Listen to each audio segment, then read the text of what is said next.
Endapo wakulima watakuwa wamejiunga kwenye vyama vya ushirika, watakuwa na nguvu ya pamoja ya kusema kwamba hapa tunauza kwa bei hii au hapa hatuuzi kwa bei hii.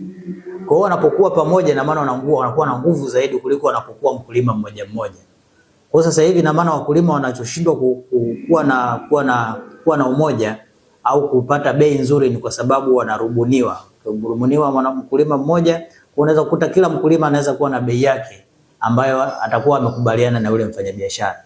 Kwa sababu mkulima ana kilo zake 2, hawezi kukompiti na mwenye kilo 10. Kwa hiyo anaona ni bora kuuza kwa bei ndogo kwa sababu na kilo 1. Lakini yule mwenye kilo nyingi anaweza kusema kama hutaki, na maana utakuwa umekosa biashara kwa hapa. Kwa hiyo unapokuwa na mzigo mwingi unakuwa na nguvu ya kubagaini kwamba bwana, mimi na mzigo kitani zangu 20, bei ni hii hapa. Kwa hivyo biashara anakuwa nini? Anakuwa analazimika kufuata ile bei. Kwa hiyo tunawaasa ama tunawashauri wakulima waweze kuanzisha vyama vya ushirika. Lengo kubwa ni kuwasaidia kwenye masoko, lakini vile vile kupata hizo huduma zingine za kifedha. Sasa tunaona wakulima wengi kuna hii biashara haramu ambayo inafanyika ambayo sio halali, kwamba wakulima mashamba yananunuliwa ikiwa bado hayajazaa, miche inanunuliwa.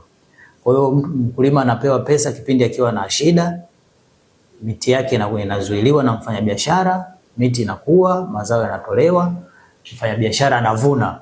Kwa hiyo mti unakuwa kwa mkulima, yani mti ni mali ya mkulima, lakini mazao ni mali ya mfanyabiashara.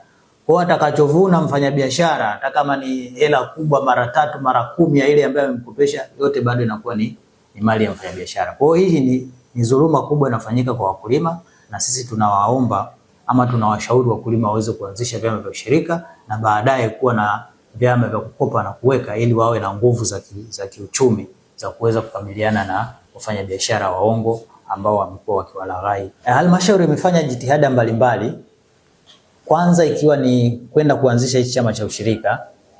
Baadhi ya wakulima waliomba, halmashauri ikapeleka wataalamu wakaenda kufanya mchakato wa awali, lakini baadaye pia halmashauri ilishirikiana na mabenki kadhaa, walikwenda kule wakazungumza na wakulima kuhusiana na masuala haya ya ushirika, lakini vile vile kuweza kuzitambulisha taasisi za kibenki ambazo zinaweza kukopesha wakulima. Lakini vile vile mwaka jana tumefanya mikutano karibu mara 2 tukishirikiana na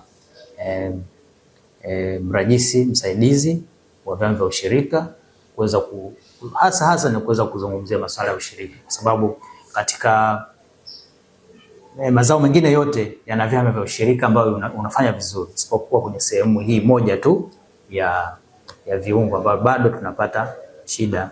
Lakini tunaendelea kuhimiza na tunaendelea kuweka jitihada kubwa katika kuanzisha hivi vyama vya ushirika sasa kwenye swala hili la mazao.